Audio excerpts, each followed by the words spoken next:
Hello everyone मु चिन्नु स्वागत करछि मो यूट्यूब चैनल को आपण माने आज नहीं आसी गोटे पार्टी वेयर लुक तो देखि पार्थ आपण माने मो क्लाइंट का लुक तांको स्किन रे बेसी किसी पिगमेंट भरा नाही जे दिखला ताको मो बढ़िया भाबे फास्ट हाइड करने भी मु सब बेले कहते कि मु मोर सीटीएम प्रोसेस को फास्ट कर नहीं थाए तापरे मु वीडियो करता है तो मु सीटीएम प्रोसेस पर मोर वीडियो करथिली एटा कि फास्ट मु कंसीलिंग करने जहाँ कि जो पिगमेंट अच्छे ताको जो फास्ट हाइड करने भी क्लाइंट कर स्किन टोन टू गोटे टोन जोटा कि डार्क सेड नहीं भल भाव पूरा फेस जो सब पिगमेंट वगैरह अच्छे सब को हाइड करने भी आउे मु गोटे टोन अधिका सेड देवी जोटा कि हाइलाइट एरिया रे आउ हल्का लाइट पार्टी मेकअप रहिबो तो पूरा वीडियो बने रुहतु देखो स्टेप बाय स्टेप पूरा फुल ट्यूटोरियल।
तो दरकार बहुत ही लाइट सेड मेकअप तो से आम स्किन टोन वाइज जाइए मेकअप तो अधिका किसी टोन कलर मुझे यूज कर बहुत लाइट सेड यूज कर पूरा हाइलाइट एरिया के हाइलाइट देती देखते पूरा स्किन टोन रही है लुकटा बहुत सुंदर रहा पूरा वीडियो बन जानते मेकअपटा के भल भाव करेंगे बहुत सहज उपाय।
फेस रे मु फाउंडेशन कला पर कंसीलर अप्लाई कला पर मु करथि मो आई मेकअप तो हल्का स्मोकी लुक देछि जोटा कि आईलाइनर लुक करिवे। तो eyeliner only black colour shadow गोटे नहीं चाहिए तो हल्का हल्का स्मच करनी तो एक्स्ट्रा आईलाइनर यूज करेंगे। नॉर्मली गोटे सैडो कलर ही मुझे आई लुकटा कंप्लीट करी तो भल भाव अप्लाई कर हल्का हल्का स्मच करनी तो टू साइड में सेम लुक कर गोटे लाइट ब्राउन कलर सहित मुझे स्मच कर हल्का स्मोकी लुक पाई कौन कर आईलाइनर कि अलग जिन कौन सब यूज कर नॉर्मली गोटे सैडोरे ही लुकटा कंप्लीट कर तो मुझे मस्कुरा सहित आई मेकअप पूरा कंप्लीट कर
हल्का आउ टे स्मोकी लुक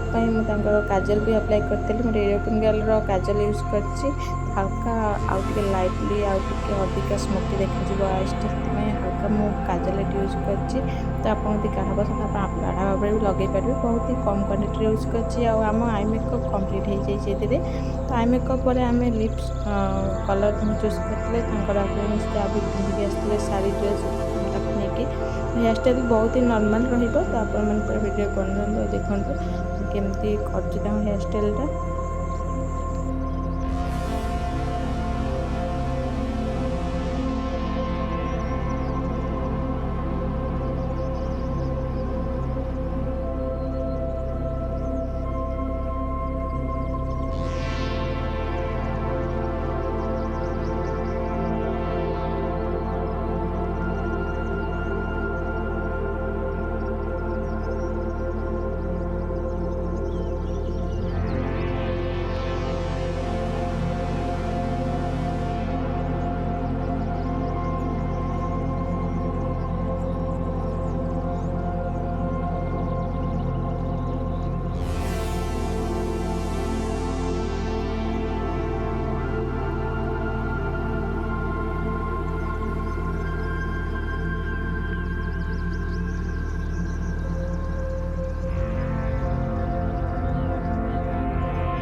हेयर स्टाइल बहुत ही नॉर्मल करथिले कारण तांका हेयर रे ऑलरेडी ऑयल थिला तो ऑयल थिला बेले हेयर स्टाइल कोन प्रकार हेई परिबोन तो नेचुरली जहाँ तांकर हेई परिबो सेति हेयर स्टाइल मु एटी क्रिएट करथिली तो बहुत ही नेचुरल तरफ हेयर स्टाइल करथिले तांका मेकअप तो बहुत लाइट वेट मेकअप थिला तो आपण मनको मेकअप केमि लागला मते कमेंट कर निश्चय कहबे यदि कोन से डाउट तो कमेंट कर परिबे तो आपण मन वीडियो भल लागिछ लाइक करनेबे जदि मो चैनल नुआ छन ताले मो चैनल को सब्सक्राइब करिया को जमा भूलिबेन तो आपण मन देख पारथिबे फाइनल लुक आपण मन केमि लागला मते निश्चय कहबे कमेंट कर वीडियो भल लागिले लाइक करनेबे।